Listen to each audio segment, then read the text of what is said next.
Brought to you by Palvi Agrico. आता शेतीसाठी जे काही लागणार ते घरपोच मिळणार, तेही मोबाईलच्या एका क्लिकवर। स्थानिक स्वराज्य संस्थांच्या निवडणुकाचे बिगुल वाजला आहे। 17 तारखेपर्यंत फॉर्म भरण्याची शेवट मुदत होती व 18 तारखेला अर्जाची छाननी झाली। यानंतर तुळजापूर शहरात एकच चर्चा सुरू आहे की तुळजापूर राज्यभर गाजत असलेल्या ड्रग्ज प्रकरणातील मुख्य आरोपी असलेला विनोद गंगणे याला भाजपाने अधिकृत नगराध्यक्षपदाची उमेदवारी जाहीर केली आहे। भाजपाने आतापर्यंत अधिकृतरित्या हाई घोषणा केली नसली तरी स्थानिक राजकीय वर्तुळात याची मोठ्या प्रमाणात चर्चा सुरू आहे। भाजप हा स्वच्छ व पारदर्शक प्रतिमा असलेला पक्ष म्हणून आपली प्रतिमा निर्माण करण्याचा प्रयत्न करतोय। याच अनुषंगाने भाजपाच्या नेतृत्वाने स्थानिक नेतृत्वाला असा आदेश सूचना दिल्या होत्या की तुळजाभवानी देवीचे महंत यांना उमेदवारी जाहीर करा, जेणेकरून स्वच्छ चेहरा पण जाईल व हिंदुत्वाची भूमिकाही सक्षमपणे पुढे जाईल। पण या सूचनांकडे पूर्णपणे दुर्लक्ष करत स्थानिक नेत्यांनी विनोद गंगणे याची उमेदवारी जाहीर केली असं चर्चिले जाते। गंगणे कोण आहे ज्याच्यासाठी स्थानिक नेतृत्वाने वरिष्ठांच्या सूचनांचं सुद्धा दुर्लक्ष केलं व असे गंभीर स्वरूपाचे आरोप असताना सुद्धा त्याला उमेदवारी जाहीर केली, हे आज आपण जाणून घेणार आहोत। विनोद गंगणे हा 2008 पासून सक्रिय राजकारणात सक्रिय आहे। तो किंवा त्याचे कुटुंबीय तुळजापूर नगर परिषदेमध्ये नगरसेवक असतात।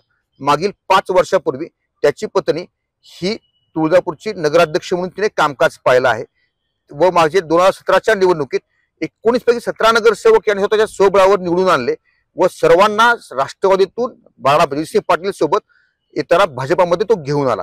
यामुळे त्याची स्थानिक पकड मजबूत आहे, त्यामुळे स्थानिक नेतृत्व ही जोखीम पत्करायला तयार नाहीये। त्याला जर डावललं गेलं तर अशी एक चर्चा आहे की तो सर्व काही पक्षाचं संख्याबळ आहे त्याची तोडमोड करू शकतो किंवा ऐन वेळी एक मोठा स्थानिक नेतृत्व राणा जयसिंह पाटलाच्या विरोधात तो सक्षमपणे उभा राहू शकतो। यामुळे त्याला दुखवण्याचा कोणताही प्रयत्न राणा पाटलांकडून होताना दिसत नाहीये।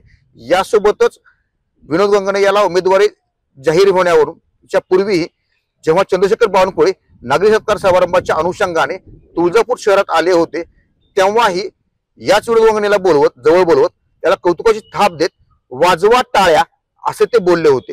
तेव्हा राज्यभर मोठी राजकीय चर्चा झाली व त्याची बदनामी झाली। तेव्हा बावनकुळे यांनी स्पष्ट सांगितलं की याबाबत मला कोणतीही माहिती नव्हती, मला तो स्थानिक नेत्यांनी सांगितलं की हा भाजपाचा कार्यकर्ता आहे त्याच्यामुळे मी त्याला बोललोय, त्याच्या गंभीर स्वरूपाचे गुन्हे असल्याची मला कोणतीही माहिती नव्हती। एवढं याच्यानंतरही मागची 7 दिवसापूर्वी तुळजापूरच्या ड्रग्ज मधील आणखी एक आरोपी आहे संतोष परमेश्वर याला भाजपाने पक्ष प्रवेश दिला। त्यावेळी ही राष्ट्रवादी शरदचंद्र पवार गटाच्या सुप्रिया सुळे यांनी देवेंद्र फडणवीस यांना एक पत्र लिहिलं।